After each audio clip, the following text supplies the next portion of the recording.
They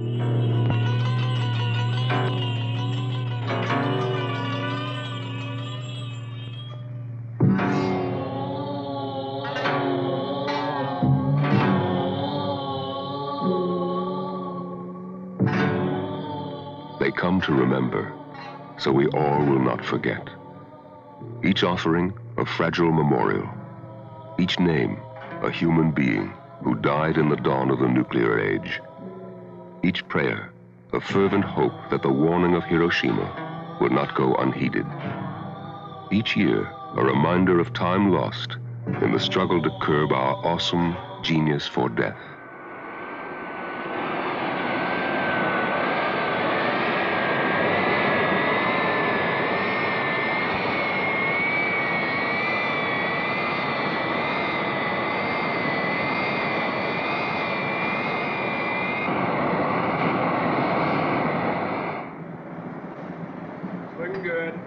Around the world, kept in a state of computerized readiness, are thousands and thousands of weapons of mass destruction. To many who work with them, they've become as commonplace as nuts and bolts, but their very existence may make humans an endangered species. Glenn, we're gonna have to spin it. Okay.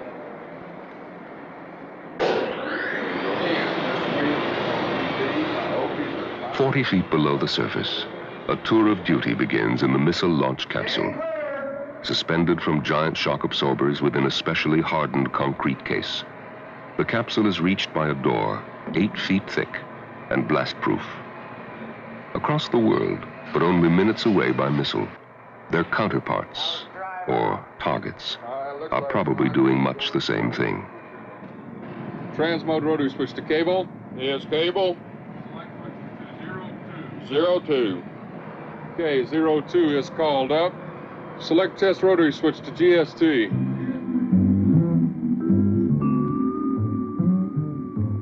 Such sophisticated technology demands a tremendous diversion of resources and skills.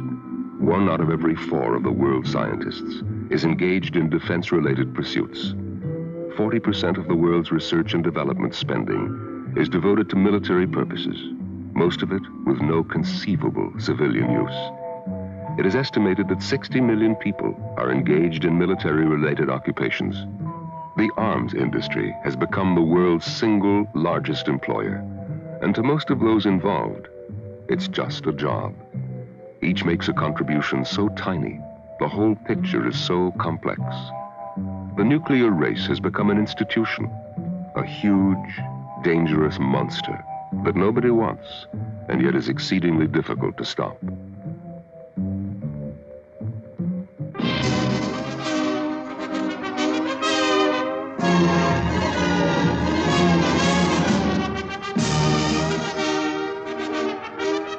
By the 1960s, the nuclear powers had in their arsenals a capability equivalent to 15 tons of TNT for every inhabitant on Earth. Each new development in killing power or delivery systems set off reaction and counter-reaction. It seemed as though the technology had acquired a mad momentum of its own.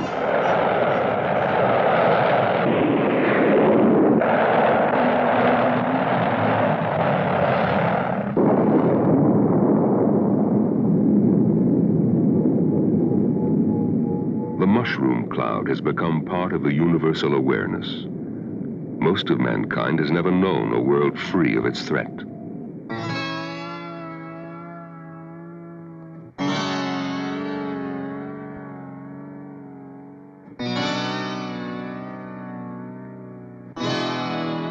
In San Francisco, the Charter of the United Nations was signed on the 26th of June, 1945. Disarmament was one of the original objectives of the organization.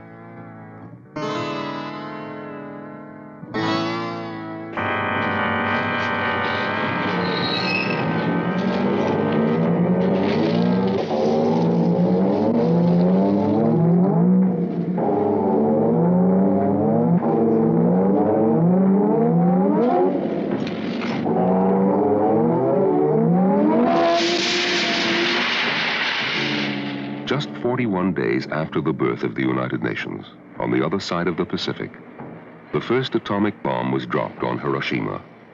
The nuclear age had dawned. From the start, the conquest of the atom was seen as having two aspects. On the one hand, cataclysmic destruction. On the other, visions of boundless energy and all kinds of beneficial applications. What complicates efforts at control is that it has been extremely difficult to separate these two aspects. The notion of somehow internationalizing the atom has been with us almost since the beginning. So awesome a power, it seemed then, should not belong to any one nation, but to the world. The very first resolution of the United Nations established a commission to deal with the destructive and constructive aspects of atomic energy.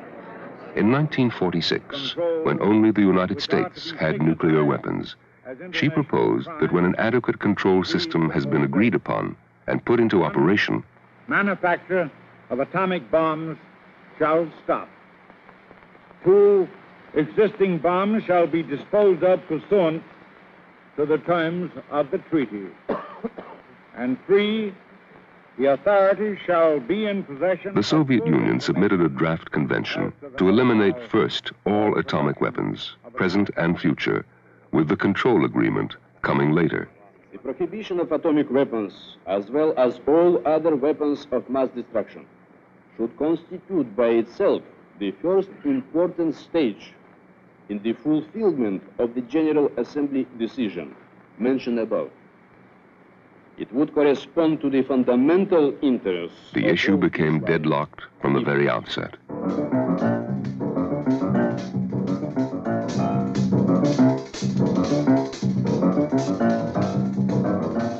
The Soviet Union had been working on the development of atomic weapons for some time, and in 1949, she exploded her first atom bomb.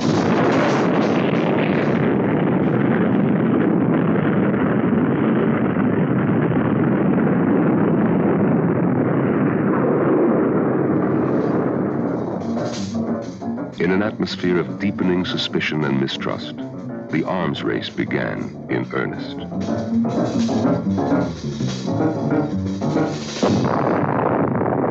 October 3rd, 1952. The first British atom bomb is exploded on the Montebello Islands off the western coast of Australia.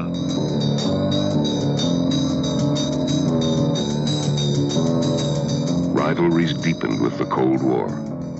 Fallout shelters were built and stocked with supplies.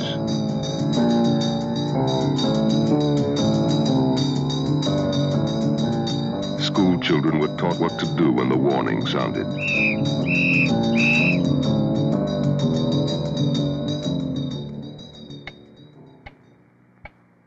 Scientists measured the effects of the blast on model cities.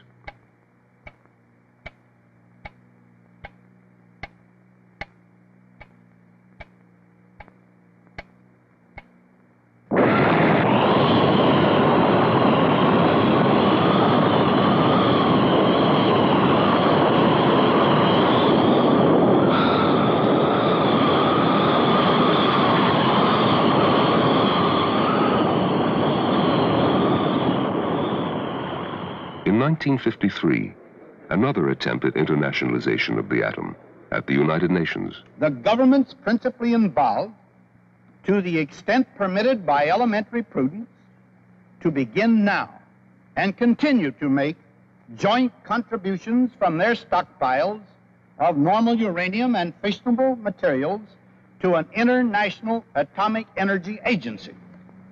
We would expect that such an agency would be set up under the aegis of the United Nations.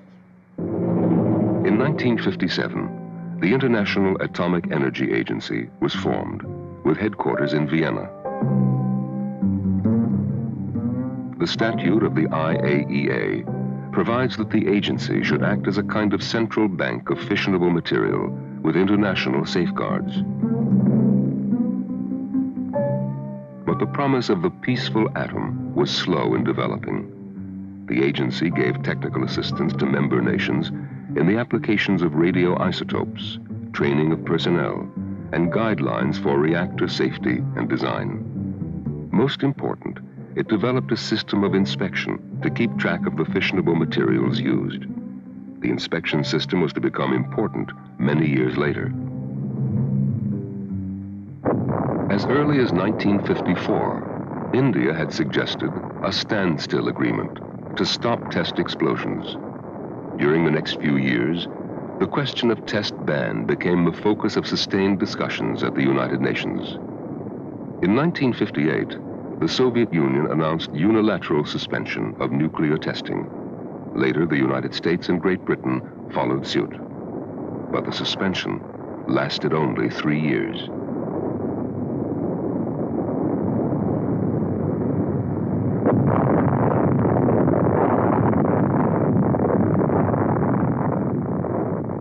At Bragan, deep in the Sahara, France goes forward with the detonation of her first atomic bomb.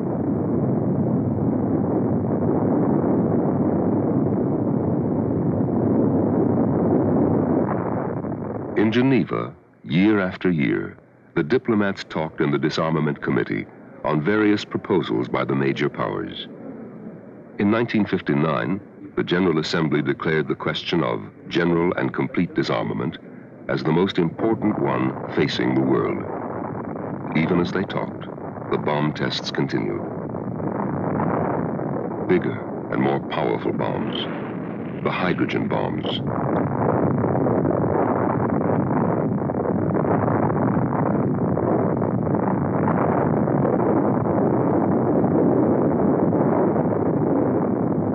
In October 1962, for 7 tense days, the world and its leaders were compelled to think deeply about the unthinkable: nuclear war.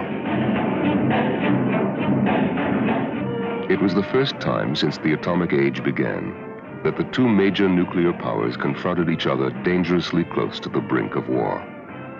It suddenly became clear that in such a confrontation, there would be no winners or losers, that what was at stake was too horrible to contemplate.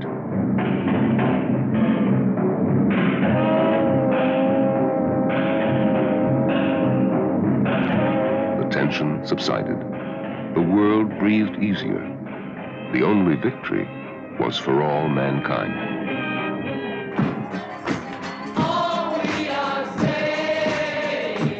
Meanwhile, radioactive fallout reached hazardous levels, and popular protests around the world became more and more insistent.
Popular pressure finally began to show results.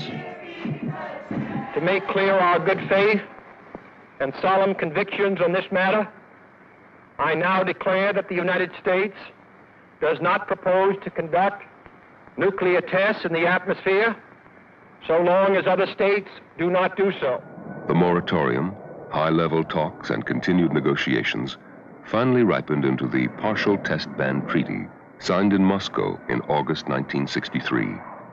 It outlawed the testing of weapons in the atmosphere, in outer space, and underwater.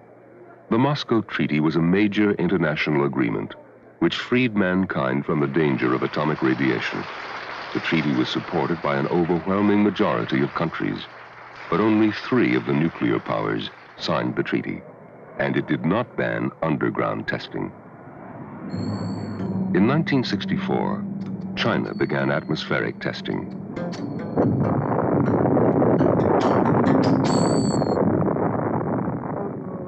While general and complete disarmament remained the final objective, attention was focused on keeping nuclear weapons out of places where they had not yet penetrated.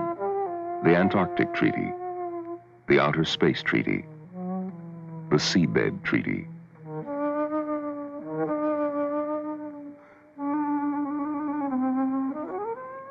A regional treaty making Latin America a nuclear-free zone was signed at Tlatelolco, Mexico in 1967 with provision for safeguards.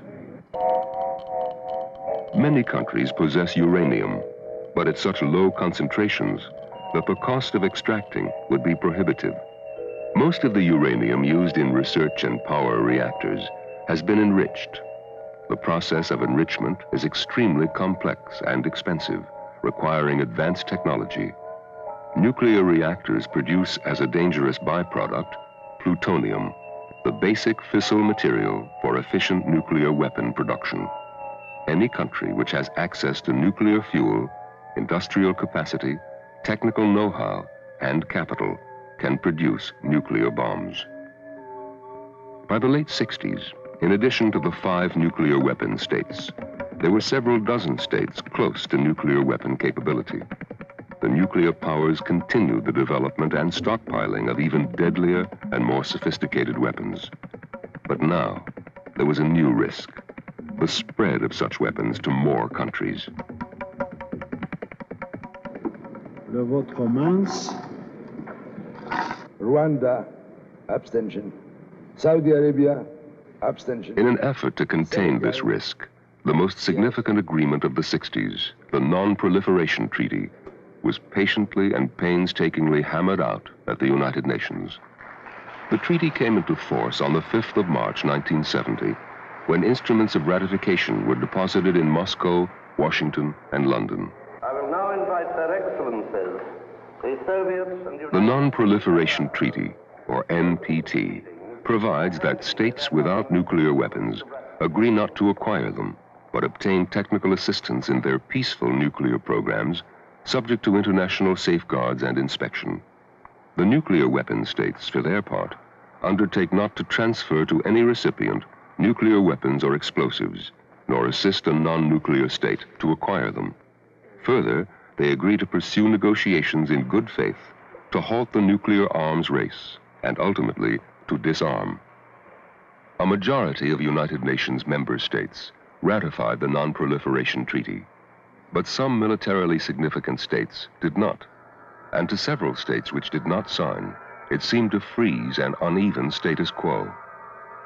In May 1974, India announced that it had carried out a peaceful nuclear explosion experiment.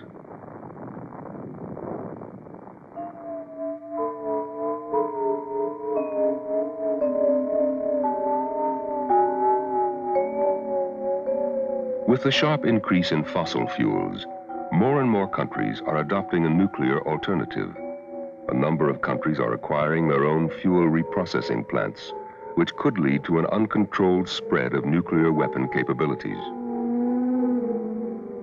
Plutonium has a half-life of about 24,500 years and is one of the most poisonous substances known. The nuclear industry's record has been good thus far, but the more there is about, the greater the problem of waste disposal and the higher the risk of theft, terrorism, or diversion to military use.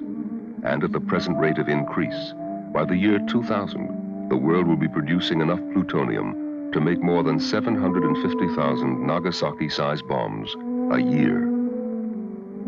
All peaceful nuclear programs under the Non-proliferation Treaty are subject to International Atomic Energy Agency safeguards. Here, a team of IAEA inspectors, one Dutch, one Sudanese, checks a nuclear power plant in Czechoslovakia and reviews their operating records. The results of their audit are run through computers back in Vienna. It is not foolproof, but it does serve to limit the risks of diversion.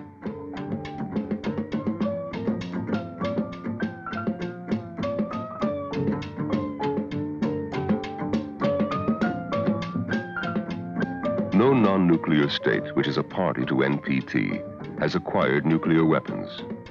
Yet, proliferation continues.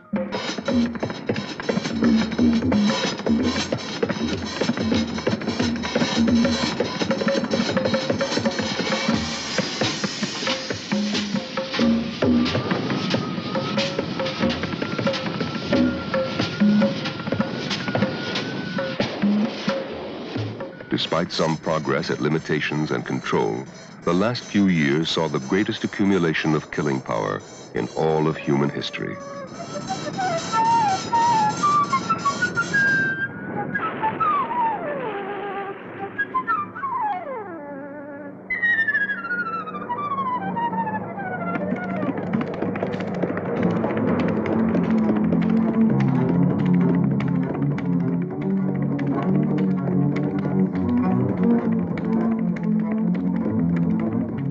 Weapons escalated in the skies, on land, and underwater.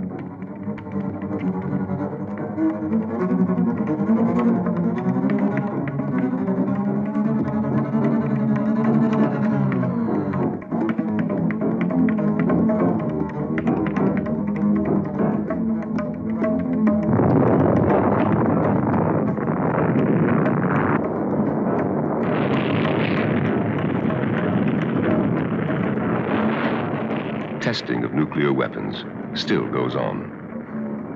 We have become increasingly aware of the futility of the arms race, but we have learned to avoid thinking of the death, pain, the waste, and the frightfulness of the destruction.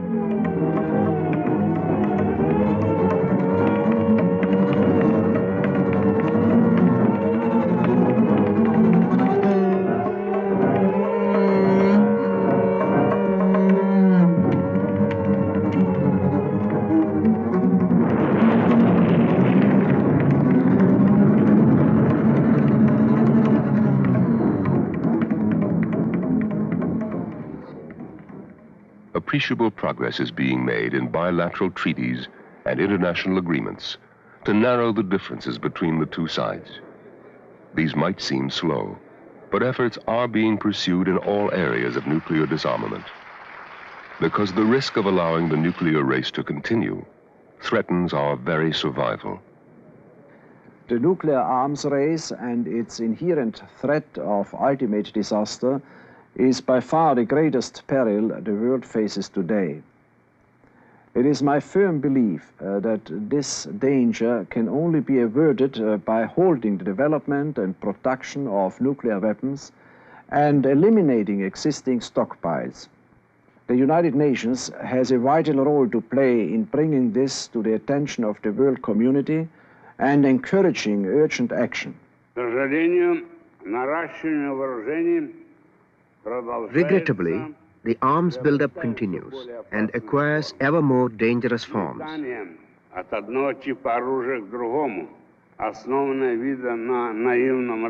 Rushing from one type of arms to another on the strength evidently of the naive hope of retaining a monopoly of them only tends to step up the arms race, deepen mutual distrust, and hamper disarmament measures. The Soviet Union and the United States have accumulated thousands of nuclear weapons. Our two nations now have 5 times more missile warheads than we had just 8 years ago. But we are not 5 times more secure. On the contrary, the arms race has only increased the risk of conflict. The risks multiply of nuclear crises due to accident, systems failure, terrorism, or miscalculation. Equally ominous is the erosion of the dividing line between the use of nuclear and conventional armaments brought about by the new generation of weapons.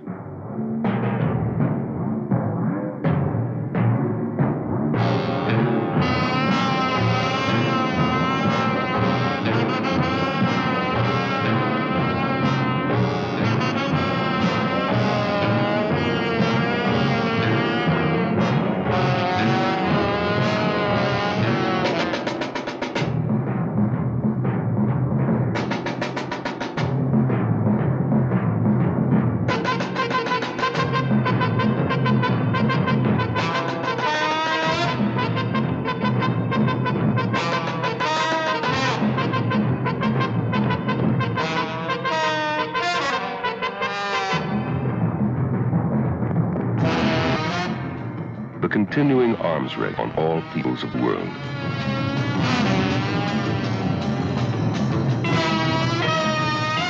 One-third of the cost of a new missile submarine could probably eradicate malaria from the world. One Minuteman III could feed Bangladesh for 2 months. In a world calling for a new international economic order, isn't this a mad perversion of priorities? Are we any safer?